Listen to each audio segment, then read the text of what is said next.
Hey, hi, hello, and welcome. Today we are going to talk about using the Humble Sampler to get a lot of mileage out of your Mudpies and get some ideas going really quickly. So here's kind of the style of bass line we're going to make today.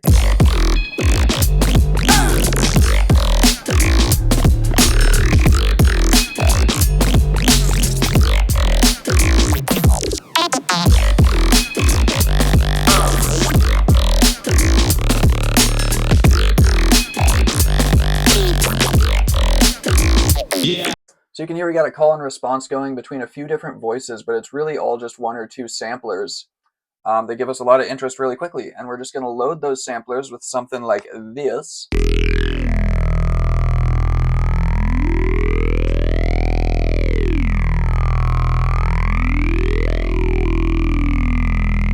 And I would like to clarify, I keep saying Mudpies and I named the video Mudpies, but I do consider these a little different. I call these sampler sources in my folder. These are more just like a held sustained note with a few different voices and timbres, whereas a Mudpie I would try to get in as much movement and crazy noises as I could. But these I think of a little differently when I'm making them and when I'm using them. So that out of the way, here's one I cooked up really quickly.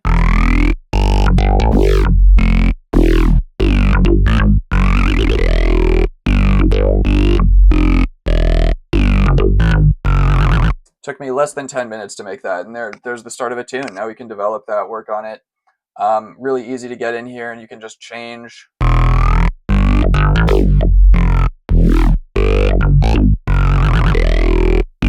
things pretty quickly because all we're doing is moving the start position of the playhead within this sample each time a new note is triggered.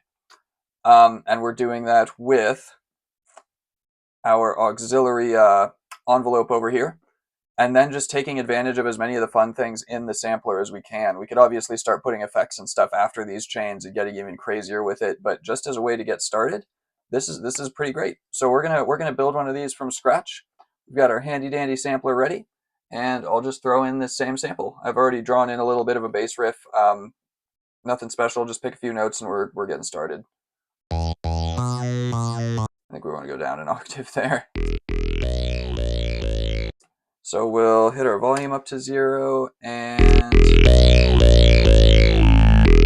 let's start moving that playhead around. So we'll enable our aux envelope and set it to sample offset, which is where that playhead will begin in the sample, and we'll give it the full range.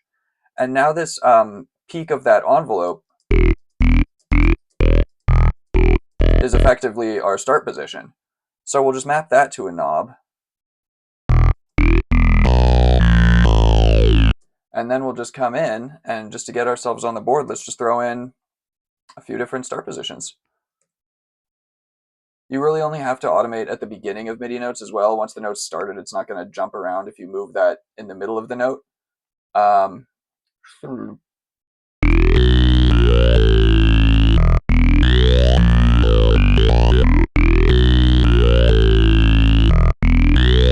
right, sure, I like that well enough to get started with. Fun things to do. We could use the FM oscillator. Let's try a triangle and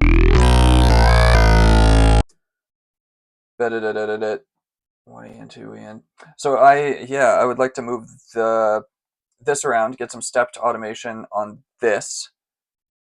So let's just go like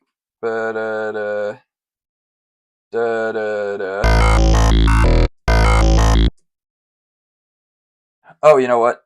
I think I'm being silly. So would we be in triplets right here, starting on the beat? Totally. And then we can just swell this in, maybe as that begins.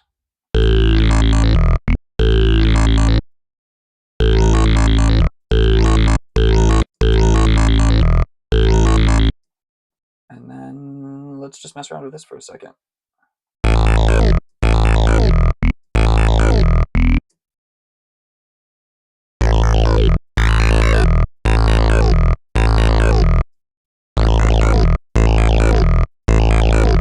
That's cool. I like that. All right, there we go. One thing I was doing on the first riff I showed you is using a second layer that has a filter on it as kind of like a pluck. Ignore that typo. I'm moving, I'm grooving. I don't care. I'm here to make music, not type. We'll solo you up.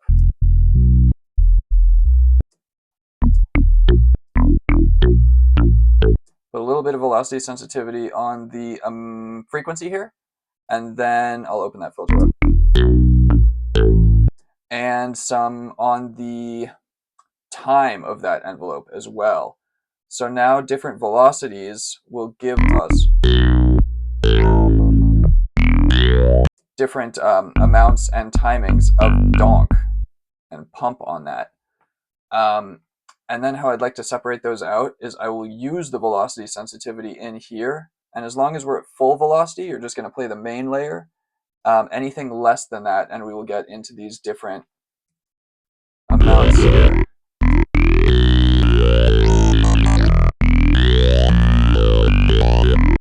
So I think down here we could go like bump back.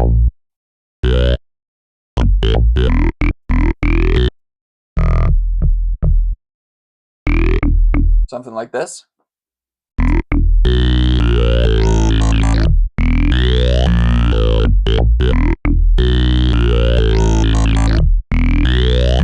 And we're, without doing a ton of little nitty-gritty automation moves, we're starting to get some layers and voices talking against each other. Let's duplicate this top layer again, and let's maybe have a layer down here that's everything lower than the velocity we're going to use for that. We could have another noise happen. What's the lowest we go? 50, 48. So let's set you to be everything under, let's say, 30. And we'll just load up a different noise. What do we got? Sure, let's do it.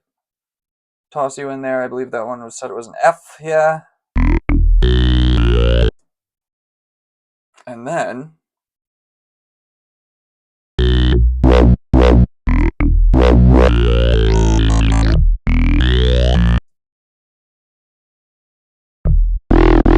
let's do wow, wow, dunk.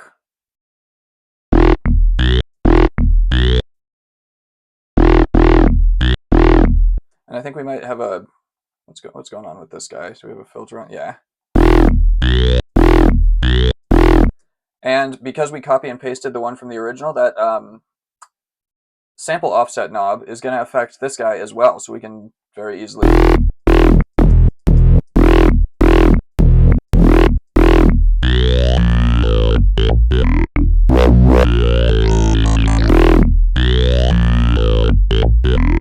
And then, like I said before, if we wanted to try some different sound or different start positions, we could just duplicate the MIDI clip and all at once just move these start positions.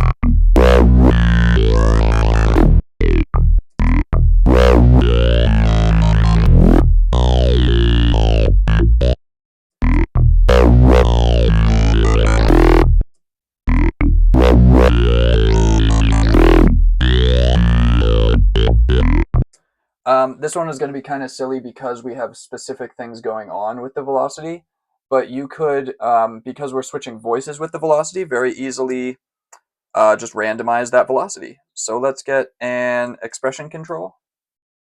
Oh, no, let's use a velocity device right down here in the front.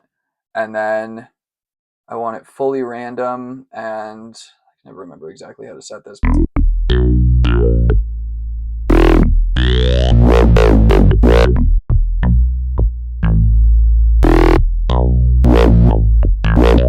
So you can imagine if you had, you know, we could build, nah, let's not build one right now. I want to keep this video pretty quick, but that's how you can use the sampler to get some ideas going really quickly, taking advantage of the things built right into the sampler. How long have we been at this? Like 10 minutes, and we've already got something that, you know, I would consider ready to start putting some drums to.